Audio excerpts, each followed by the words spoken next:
Hi, it's Mindy from Astrology by Love. I wanted to talk to everybody today about da, da, da, da,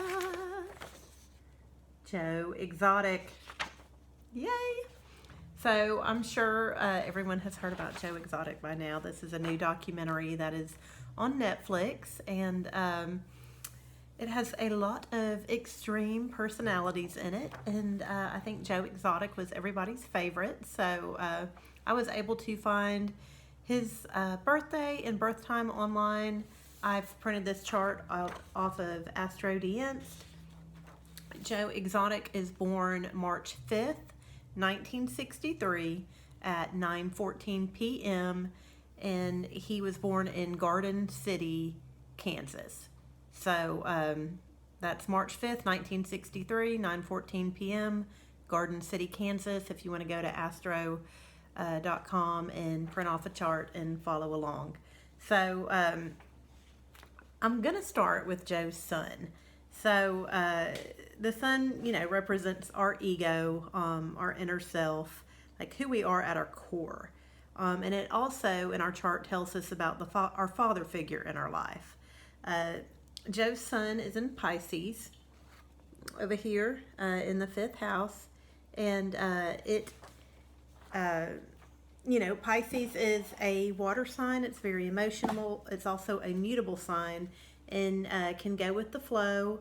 It's also sometimes considered a little wishy-washy, but Pisces is just beautiful, artistic, sensitive. That's Joe at his heart. So, and Joe's Chiron is right next to it, 4 degrees away at a conjunction. So remember, a conjunction is when two planetary bodies are really close to each other. According to Claudius Ptolemy, who is considered by some to be the father of astrology, anytime any planetary body is within 10 degrees of the sun or the moon, it affects the sun or the moon. And so, 4 degrees, Chiron being 4 degrees away from the sun, it's definitely affecting the sun.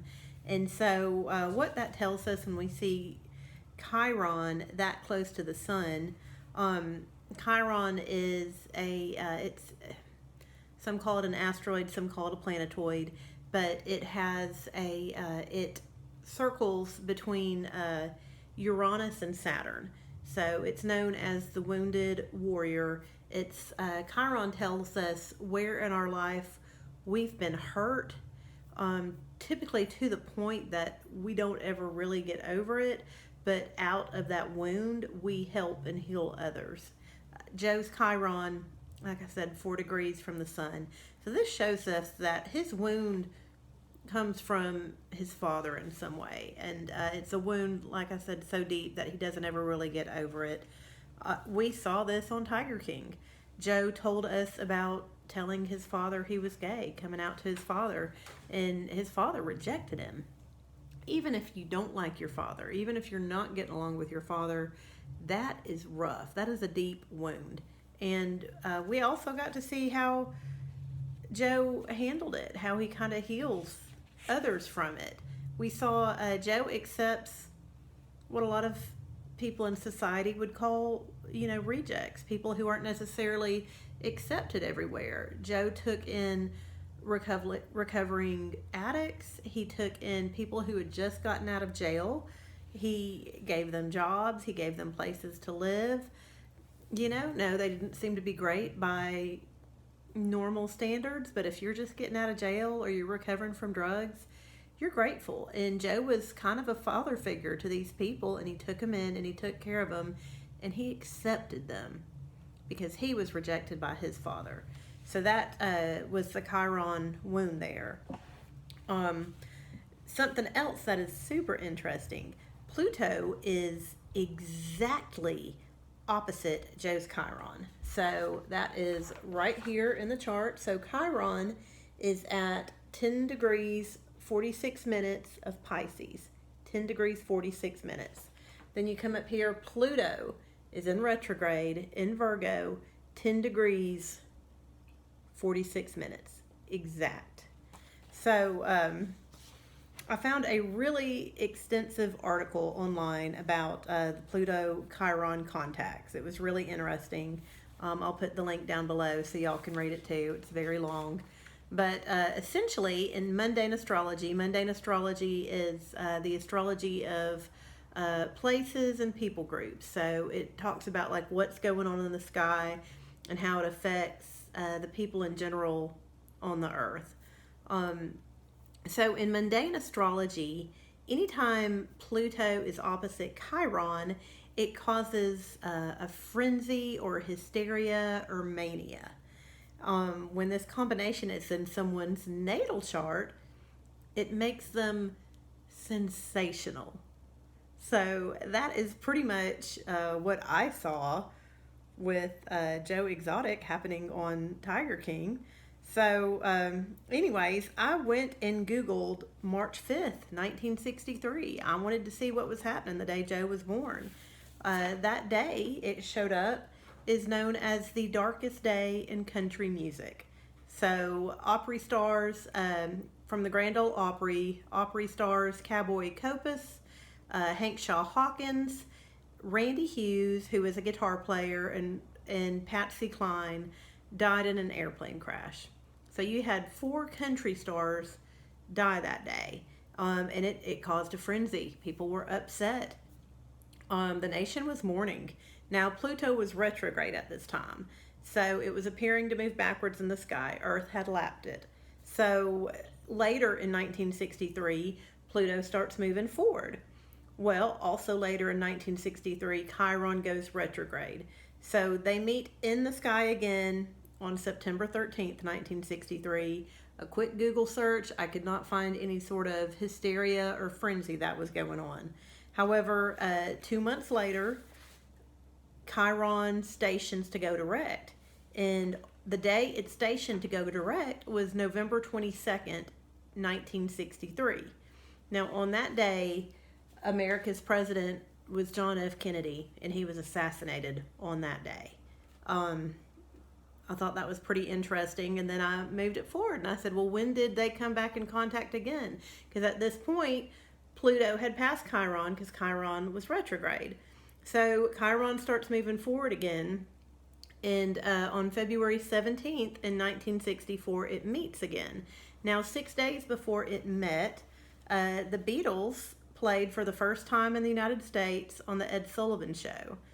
Ed Sullivan was so impressed, he invited him back the next weekend on the day that Chiron and Pluto were exact. And that was the day that Beatlemania was born. So this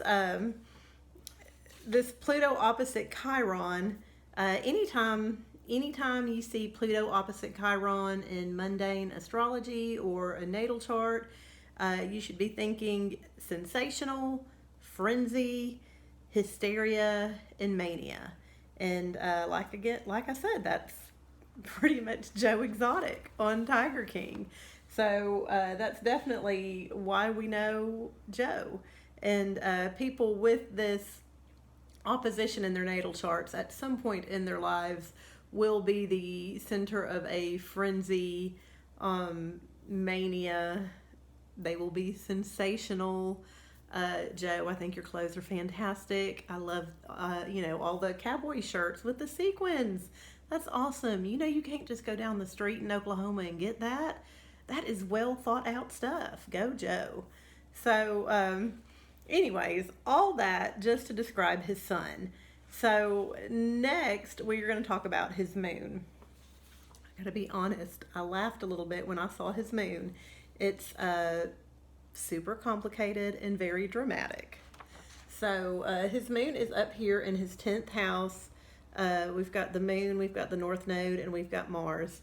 Now the 10th house is the house of career. It shows, our accomplishments in the world. So all this emotional drama is taking place on the center stage of his career, which, we saw that play out.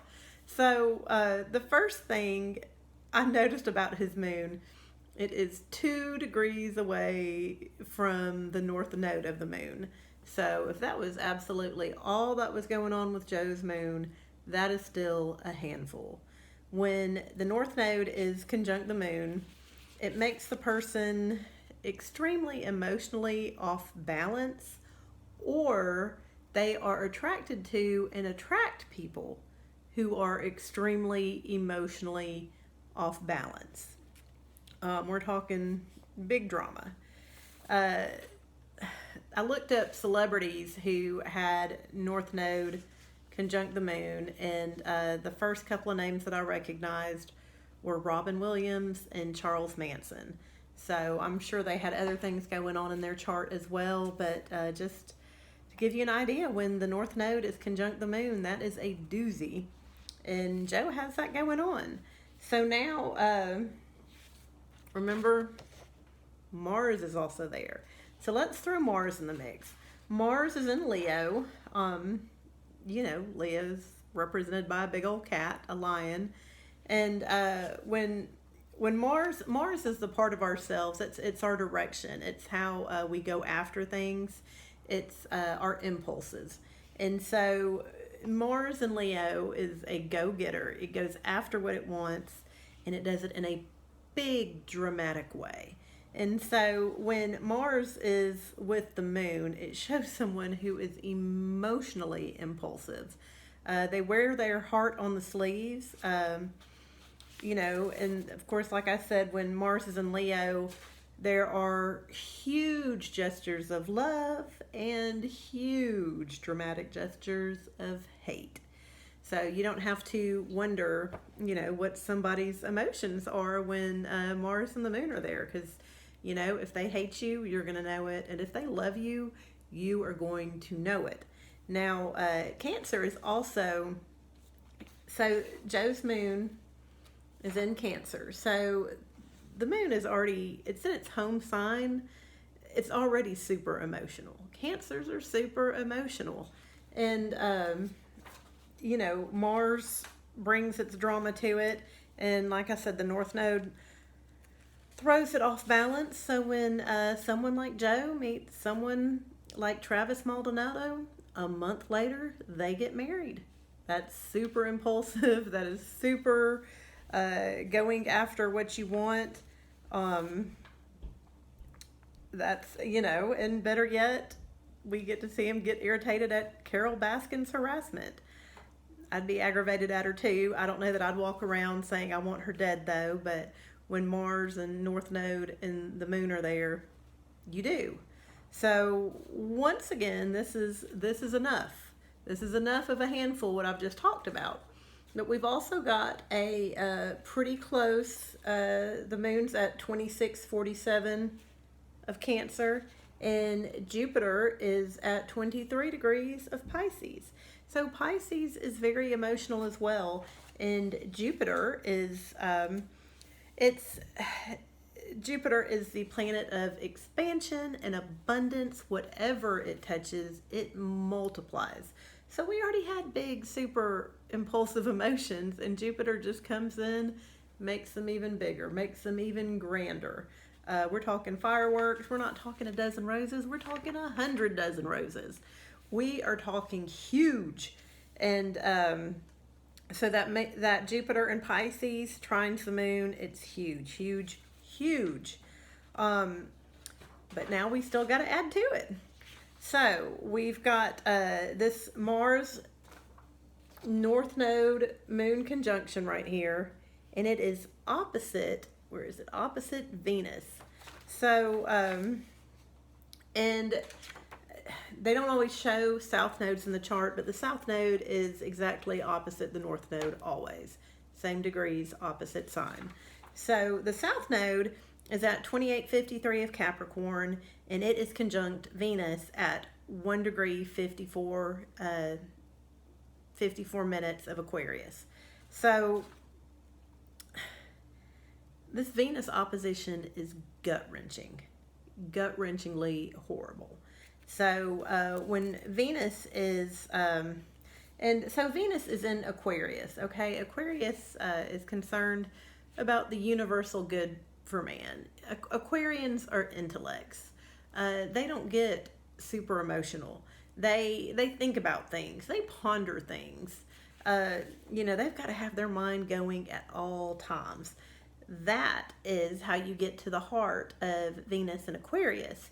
However, it's Venus and Aquarius is opposite this super dramatic and emotional bunch over here. So, when Venus is opposite the moon, love and romance is all you want. You crave it. It's all you desire and want in life, and it's opposite the moon. So it's super difficult to get. It's all you want, and it's just out of grasp. It's just out of reach. You're almost there, and it's super difficult to get. Which is just, it's heart-wrenching. And so then when Mars is opposite Venus, how you go about getting love is a lot of times it scares it off. A lot of times you don't get what you want. So Joe wants intellect. He wants, Aquarius is ruled by Uranus. Uranus likes a freedom from rules, this utopian society. And yet he's got his Mars in Leo. Leo is the king. Leo wants things their way. Leo doesn't want to share his kingdom. So, strangely enough, we got to see, Joe's happy relationship. Joe was in a throuple. Venus and Aquarius loves stuff like that. It's an orthodox, it marches to its own drum. Venus and Aquarius is happy, and Joe was obviously the alpha of that threesome. He was in charge. He was the king. So his Mars and Leo was happy. But this relationship lasted just for a moment. So let me talk real quick. So unfortunately, the South Node is conjunct Venus. So when the South Node is involved, the South Node is where you're super comfortable. It's just what feels like home. It's what comes natural. It's, it's, the theory is it's what you did in a prior life. So you bring those giftings and talents into your current life, and that is why, you're comfortable there. So the South Node is comfortable, with Venus in Aquarius. But at some point, your life progresses, and you have to move towards your North Node, your destiny, your calling. And so the universe slowly nudges you out of your comfort zone. It nudges you towards your North Node, which would be nudging Joe away from his Venus in Aquarius. And if you don't take the hints, if you don't take the baby steps, the universe will shove you out of your South Node. And so it'll get rid of that South Node of your life. So, we saw, unfortunately, John Finlay, one of his husbands, ran away with his secretary, a woman, no less. And that had to be devastating. Anytime you lose a spouse, it's devastating. When you lose a spouse and they run off with someone of the opposite sex of you, that's gotta hurt.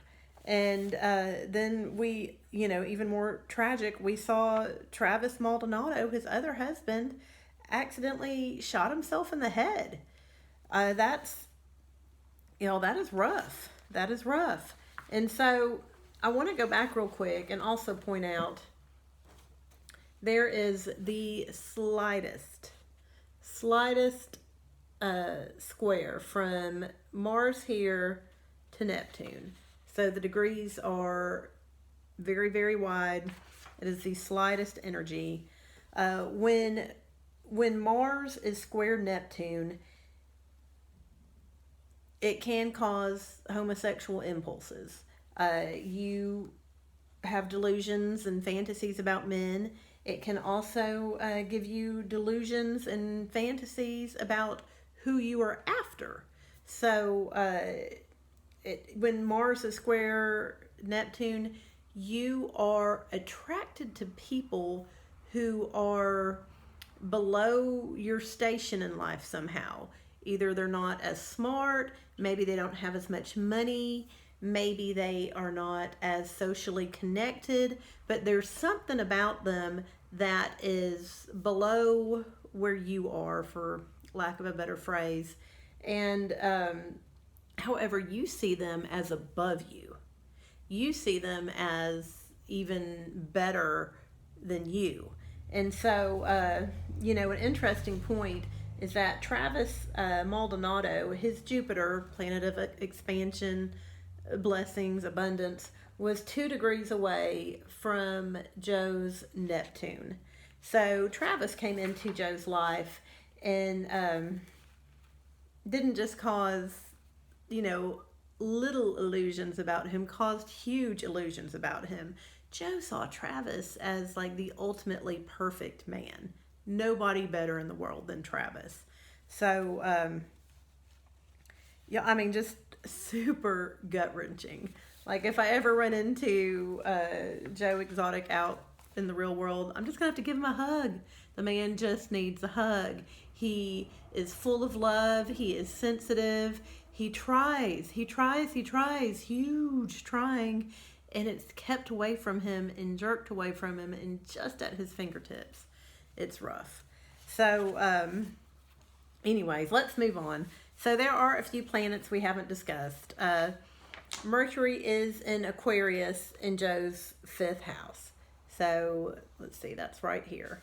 So the planet Mercury rules the way we communicate, not just how we talk, but how we think, the way our brain processes stuff. In mundane astrology, it also, communications and traffic, how we get to things. It also rules technology and computers. Joe's Mercury is in Aquarius. So he is naturally attracted to computers and technology. Joe is also, his mind is very logical. It's very objective. And it also shows that he is concerned about universal harmony. And the 5th house shows us how we play. It shows us, what we think about children, how we date. It also rules casual sex. And so with Joe's Mercury in Aquarius in the 5th house matters were always on his mind. And especially how they affect everyone else. I saw this play out in the documentary because you heard him talk about how holding a baby cub is just a wonderful experience. It's just fun. It changes your life. It changes your day. And, this is his Mercury in Aquarius in the 5th house. He, seriously wants other people to have fun, to enjoy these tigers. It's a universal experience he feels like everyone should enjoy. And, honestly, I'm not a big animal person. But, yeah, it'd be really cool to hold a baby tiger. That'd be cool. That'd make my day. And that was the way Joe thought about it. Like, that's just a really cool experience, and he wanted to share it with everybody. His Mercury is also slightly opposite to his Uranus in the 11th house. So here's Uranus, and it is slightly opposite. So Uranus is at 2 degrees, 45 minutes. Mercury's at 25 degrees, 8 minutes. So we're talking that's about 8 degrees. That's... that energy's there. It's very slight. When Uranus is opposite Mercury, it can sometimes cause, Uranus's chaotic and free-flowing energy can sometimes impede or distract Joe from, having fun, playing, casually dating. It's a very mild energy, though. His Mercury is also very mildly restricted by his Saturn. When Saturn and Mercury combine, there can be communication blockages and also thinking problems, or there can be very high standards of these things. So I have a slight Mercury-Saturn conjunction in my chart. I have a very slight lisp. That's a restriction in my speech. So that's an example of Saturn and Mercury, and that plays out in Joe's life somewhere. I'm not 100% sure where. And actually, yeah, I do have these notes. So, Mercury also rules technology and the internet. And Joe had someone videoing him for 5 years in order to make this documentary. Yes, they were putting YouTube videos up and broadcasting it on the internet, but 5 years for 7 episodes? And that's something Saturn does. You have to put in a lot of hard work. You've got to put a lot of time in, but there is big reward at the end. So that Mercury Saturn energy is, combining with that Chiron Pluto frenzy that's going on right now. And so also, I've got to be honest, I was expecting to see a really complex and over the top Mercury. I thought surely his Mercury would be in Leo. It wasn't. I was wrong. And so I had to look to see if any stars were affecting Joe's Mercury. Joe's Mercury is at 25 degrees, 8 minutes of Aquarius, and the star Sador, Sador, is at 24 degrees, 50 minutes. So that is an 18-minute distance in the conjunction. So it is definitely influencing Joe's Mercury. Now, Sador is a constellation. It's in the shape of a swan. So, Sador is part of a constellation called Cygnus. Cygnus is in the shape of a swan. Cygnus is spelled Cygnus. Satyr is the star that is at the heart of the swan. And the constellation of Cygnus is right above Aquarius and is thought to have a dreamy, cultured, adaptable nature, and is located, just like I said, just above the Aquarius constellation. It's also the star Sador is also said to have the energy of Mercury. So Joe's Mercury is conjunct a star that has the energy of Mercury. This is double Mercury, lots of Mercury, and the legend goes that Cygnus the swan is supposed to be carrying a hidden god inside of her.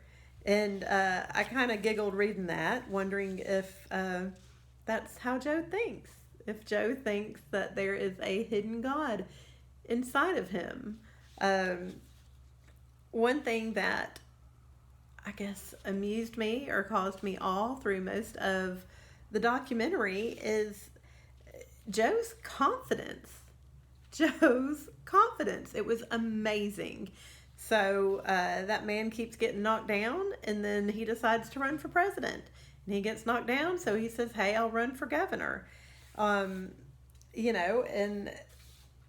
I don't know. I don't know if that's where his confidence comes from, is from that legend about the swan and it affecting his Mercury, but it made me think.